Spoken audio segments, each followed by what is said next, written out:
My wife cheated on me and filed for divorce to take half of my assets when I won the lottery, but she didn't count on one thing. My wife and I have been together for just over 5 years. At the beginning of our marriage, my parents were immediately against it.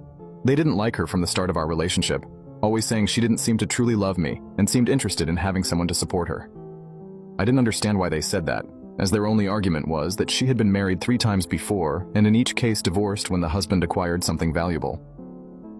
I never understood why they related these two things, as nothing proved she divorced specifically for that reason. 2 years after we started dating, we got married. My parents didn't attend our wedding, which caused us not to talk for a long time. But eventually, we got over it. Now, to the main point. I've always liked buying lottery tickets on weekends, and I think this is something I inherited from my father. I had never won anything of significant value with these tickets, but I still enjoyed the thrill. However, a few months ago, when I was at my parents' house, I bought one, and to my surprise, I won the jackpot, which was around $3 million. Naturally, I was excited, didn't know how to react, and we had a celebration at my parents' house. When I got home, I told my wife, and she was also happy, asking if I was sure, and I said yes. The next day, she disappeared. I sent several messages, and she didn't respond to any of them.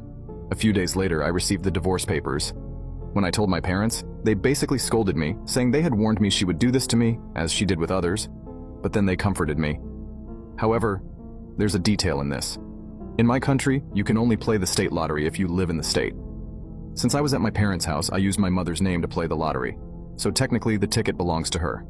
My wife doesn't know this, and my mother said she would only cash it and give me the money when the divorce is finalized. Tomorrow is the divorce court, and she will finally discover that she won't see a penny of the money, and I am looking forward to it. Now you can watch the second part by pressing share and more.